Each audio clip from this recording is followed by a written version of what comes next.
Hello, dear friends. I'm getting ready to take the trash off. I was just thinking about something. I've been observing and watching and listening to a lot of different videos on YouTube, which is the platform the Lord has given us. Um, and something I noticed that if anybody would want to think about, I sure think about it. It's important. And that is, there are people scrolling through these videos looking for some hope and help, wanting to know the truth, looking for God. How can He be real in my life? And all of the arguing and quarreling and back and forth about a certain doctrine squabbles over this person's belief and opinion to the point of harming this other man's belief and opinion. It's not helping anybody. Didn't Paul say, if I have faith that can move mountains, give everything I own to the poor? Had all these revelations and mysteries and could understand and fathom that, but I don't have love.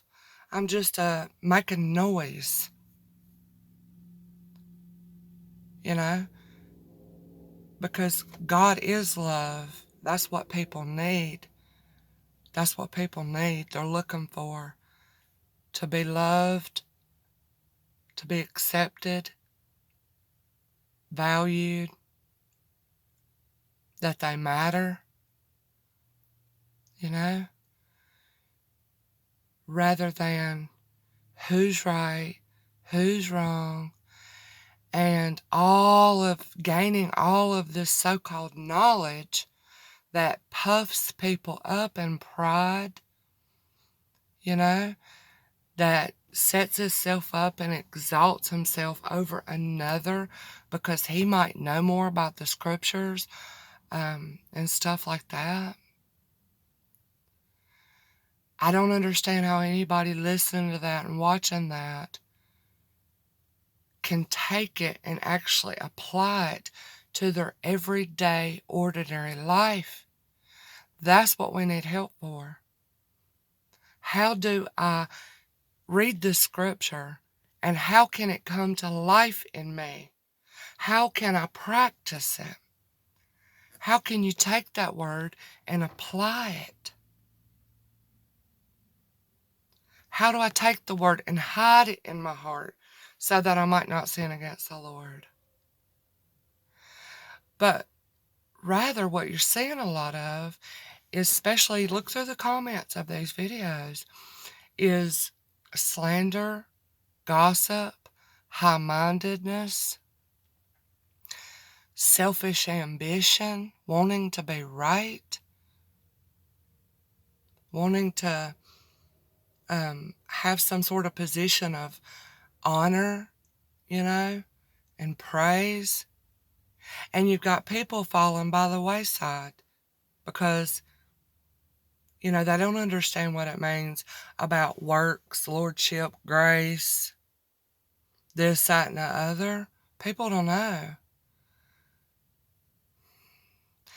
You know, those that are teaching and leading are to be patient with all people, able to gently teach, respond, help.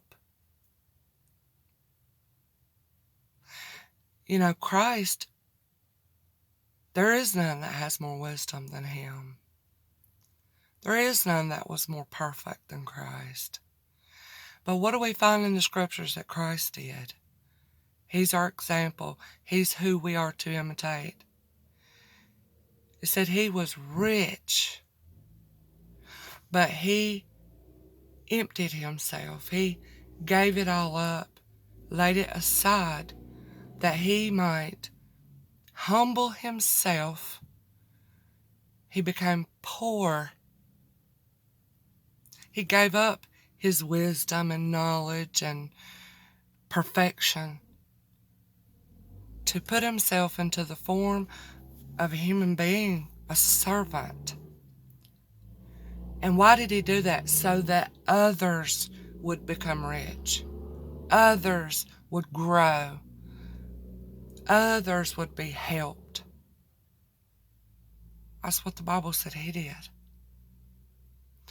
And in the same way, too, especially those that are teaching and helping and sharing and things like that, what's most important is not being right.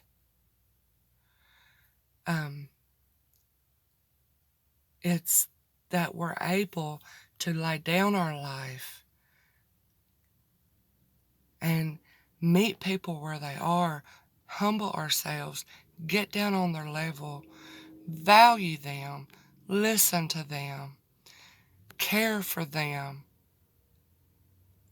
encourage them in the Lord, share what the Lord has done in situations in your life that they might be going through. You know, that's helping them. They see the love of Christ through us that way, you know, rather than all of our so-called knowledge and everything that just puffs people up. Nobody's getting help that way. Matter of fact, they're learning how to be more divisive, favoring one man over the other, taking sides. We don't want people to be like that. So, just wanted to put that out there for anybody to think about. Let love be our highest aim. That's the greatest commandment. You know? Other people. What they got going on. What they're going through. That's what matters the most. And I'm afraid that we're stepping over people, not noticing them. They're naked, they're hungry, they're thirsty, afflicted, bound up in sin, looking for someone to show them mercy and pity and compassion. And in our quest to be right, and our quest to be somebody that knows something, we're missing out here on all these people that the Lord has put in our lives. We don't have to go out looking for these people. He's already got them connected to our life. You know? That's something I'm thinking about, and that's something I just thought I would share.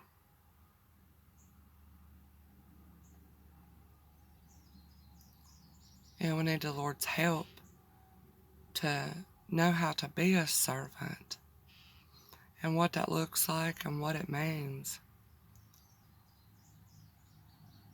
You know?